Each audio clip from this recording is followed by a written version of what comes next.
السلام علیکم ورحمۃ اللہ وبرکاتہ۔ اللہم صلی علی سیدنا مولانا محمد النبی الامی وعلی آلہ وسلم تسلیما۔ میرے محترم معزز ناظرین کرام، اللہ رب العزت نے اپنے کلام پاک کے اندر ارشاد فرمایا، اعوذ باللہ من الشیطان الرجیم، بسم اللہ الرحمن الرحیم، ارأیت من اتخذ الہہ ہواہ۔ اس کا ترجمہ یہ ہے،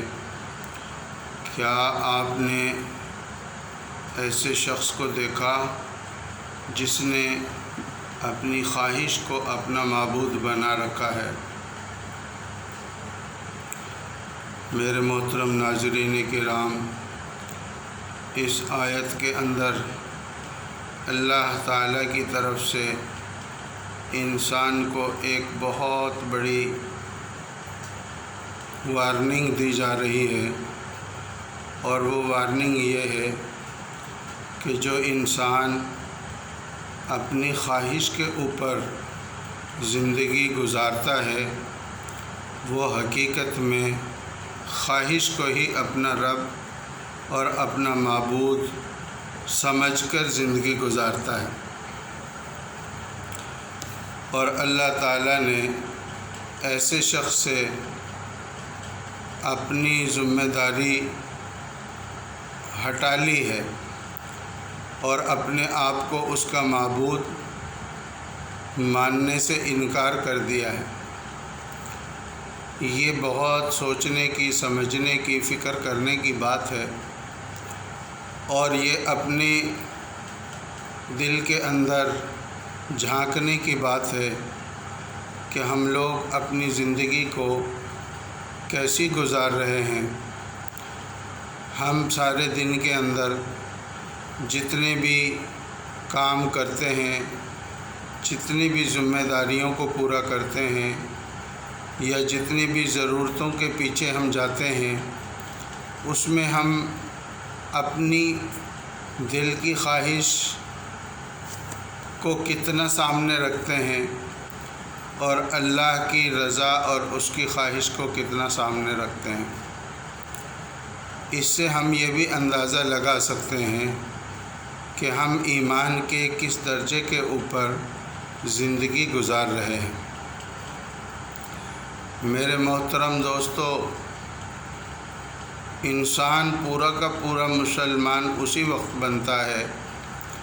جب وہ اپنی پوری زندگی کے اندر اپنی خواہش کو اللہ کی خواہش کے تابع کر دیتا ہے، اور یہ عزم کر لیتا ہے کہ یا اللہ، جو آپ چاہیں گے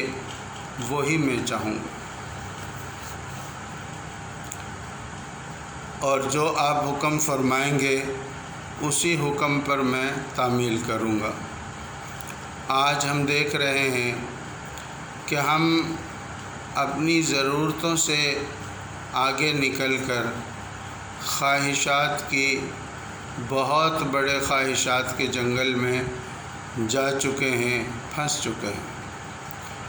انسان کی ضرورتیں بہت تھوڑی ہیں، لیکن خواہشات کا جہان ایسا ہے کہ جو کہیں پر بھی جا کر ختم نہیں ہوتا،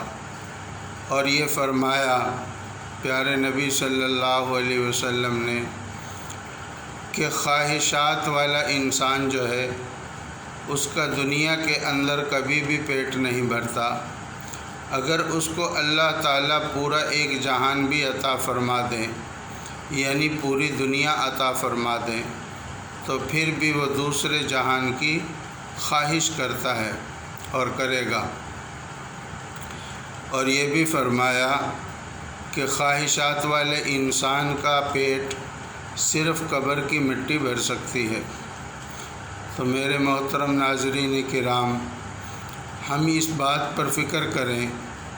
کہ ہمیں اللہ تعالیٰ نے دنیا میں ایک مقصد کے لیے بھیجا ہے، اور ایک تھوڑے سے پیریڈ کے لیے بھیجا ہے، اور اس پیریڈ کے اندر اللہ تعالیٰ نے ہماری آزمائش بھی کرنی ہے اور اللہ نے ہمارا امتحان بھی لینا ہے۔ اور یہ دنیا جو ہے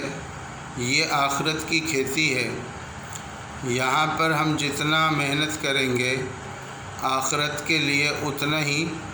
آخرت میں ہمیں اس کا بدلہ ملے گا۔ ایک حدیث شریف میں یہ بھی فرمایا کہ جنت ایک میدان کی طرح ہے، دنیا کے اندر جتنے عمل کریں گے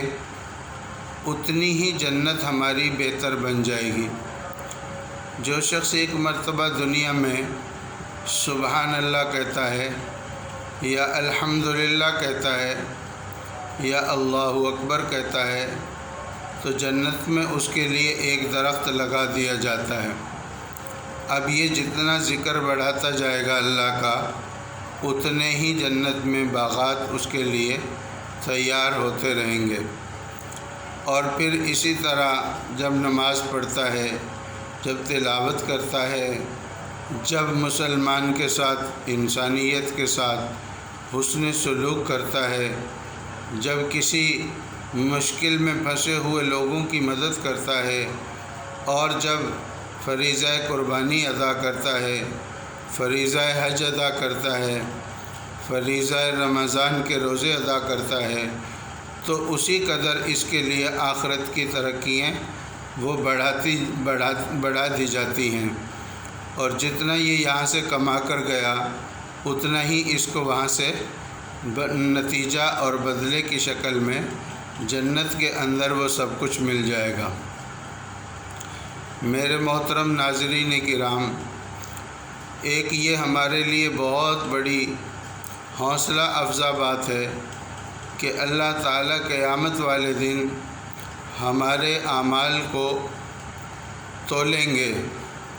اور تولنے کے بعد اگر ہماری نیکیوں کا پلڑا جھک گیا تو ہم جنت میں چلے جائیں گے اور ہمارے گناہ معاف کر دیے جائیں گے۔ اور اسی کے بارے میں اللہ نے سورۃ القاریہ جو چھوٹی سی 30ویں پارے کی صورت ہے اس کے اندر اللہ نے فرما دیا فَأَمَّا مَنْ ثَقُلَتْ مَوَازِينُهُ، جس کے نیک اعمال وزنی ہو گئے، فَهُوَ فِي عِيشَةٍ رَاضِيَةٍ، اس کا ٹھکانہ عیش اور آرام کا ہوگا۔ وَأَمَّا مَنْ خَفَّتْ مَوَازِينُهُ، اور جس کے اعمال ہلکے ہو گئے نیک اعمال، فَأُمُّهُ ہاویہ، اور اس کا ٹھکانہ ہاویہ ہوگا، اور ہاویہ جہنم کی ایک وادی کا نام ہے۔ دیکھیں، انسان جتنے بھی چاہے گناہ کر لے، کیونکہ اس کی فطرت کے اندر یہ جذبہ اور مادہ ہے کہ یہ گناہ کرتا ہے اور گناہ کرے گا، کیونکہ اگر گناہ نہ کرے اور گناہ کی خواہش اس کے اندر نہ آئے تو پھر یہ فرشتوں کی صف میں شامل ہو جاتا ہے۔ اللہ تعالیٰ نے اسی وجہ سے موت تک اس کے لیے توبہ کا دروازہ کھول کے رکھا ہے۔ اگر ہم گناہ گار ہونے کے بعد اللہ سے توبہ کر لیں تو اللہ ہمارے گناہ بھی بخش دیتا ہے اور اس توبہ پر بھی اجر عطا فرماتا ہے۔ تو ہمیں محنت کوشش اس بات کی کرنی ہے کہ خدا نہ خواستہ ہمارا گناہوں کا پلڑا بھاری نہ ہو جائے، بلکہ نیکیوں کا ہی پلڑا بھاری رہے۔ تو اس کے لیے طریقہ یہی ہے کہ ہم سے گناہ نہ ہوں، یہ تو ناممکن بات ہے، کیونکہ گناہ ایک ایسی چیز ہے کہ اکثر اوقات انسان سمجھتا ہی نہیں کہ یہ گناہ ہے، لیکن وہ بہت بڑا گناہ ہوتا ہے۔ مثال کے طور پر کسی کی پیٹھ پیچھے برائی کر دی، یہ اتنا بڑا گناہ ہے کہ اس کو زنا سے بھی بڑا گناہ اللہ کے پیارے نبی نے بتایا۔ اسی طرح باتوں ہی باتوں میں کسی کا دل توڑ دیا، دل دکھا دیا، دل شکنی کر دی، یہ اتنا بڑا گناہ ہے کہ اس کو سب سے بڑا گناہ فرمایا گیا۔ اب جس طرح یہ گناہ ہے کہ جن کا پتہ بھی نہیں چلتا، اسی طرح نیکیاں بھی ہم بہت بڑی بڑی کر لیتے ہیں اور ہمیں نہیں پتہ ہوتا کہ یہ کتنی بڑی نیکی ہے۔ مثال کے طور پر کسی کا دل خوش کر دیا، کسی کو خوشی پہنچا دی۔ اب یہ خوشی پہنچانا جو ہے وہ بہت تھوڑی قیمت پر بھی ہو سکتی ہے۔ مثال کے طور پر آپ اچانک کسی اپنے قریبی سے ملنے چلے گئے، حالانکہ اس کو کوئی امید نہ تھی کہ آپ آئیں گے، اور آپ چلے گئے صرف اس لیے کہ یہ اللہ کی رضا کا کام ہے، تو اس پر اللہ تعالیٰ اتنا زیادہ خوش ہوتے ہیں کہ جب آپ وہاں سے واپس آئیں گے تو آپ کے پچھلے سارے گناہ معاف کر دیے جائیں گے۔ اسی طرح اگر آپ نے کسی کو بیمار سنا اور اس کی حال پوچھنے کے لیے چلے گئے، تو حدیث شریف میں آتا ہے کہ اللہ تعالیٰ 60,000 فرشتوں کو، یا کم و بیش کچھ تعداد مختلف بھی ہو سکتی ہے، ان کو لگا دیتے ہیں کہ وہ صبح سے شام تک آپ کی مغفرت کی، آپ کی بخشش کی دعا کرتے رہیں۔ آپ نے صرف وہاں چند منٹ گزارے ہیں، لیکن اتنی بڑی تعداد فرشتوں کی ہزاروں میں وہ آپ کی مغفرت کی دعا کرتی رہتی ہے۔ کام چھوٹا سا کیا ہے لیکن نیکی بہت بڑی ہو گئی۔ اسی طرح اور بھی بہت بڑی بڑی نیکیاں ہیں کہ آپ چھوٹے چھوٹے کاموں میں کسی کی مدد کرتے ہیں تو اس پر بہت بڑے بڑے اجر مل جاتے ہیں۔ تو ہمیں کوشش یہ کرنی چاہیے کہ ہم اپنی خواہشات نفسانی کو سمجھیں اور ان پر نظر رکھیں، اور خواہشات کے پیچھے زندگی گزارنے سے بچیں۔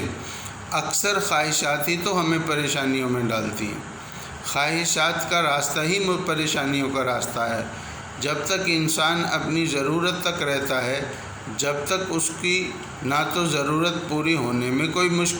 بڑی مشکل پیش آتی ہے، اور نہ ہی ضرورت کے پورا ہونے میں وہ پریشان ہوتا ہے۔ جب وہ خواہش کے پیچھے چلتا ہے کہ ایک ایسی چیز جس کے بغیر اس کا گزارا ہے، اور پھر اس کی تگ و دو میں لگتا ہے، تو اب اس کے پیچھے پریشانیاں بھی شروع ہو جاتی ہیں، کیونکہ یہ راستہ شیطان کا راستہ ہے، اللہ کی محبت کا راستہ نہیں ہے۔ مثال کے طور پر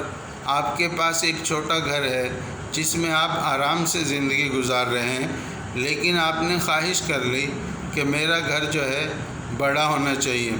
اب اس بڑے گھر کے لیے محنت اور کوشش اور فکر شروع کر دی، اور اپنی قیمتی اوقات اور قیمتی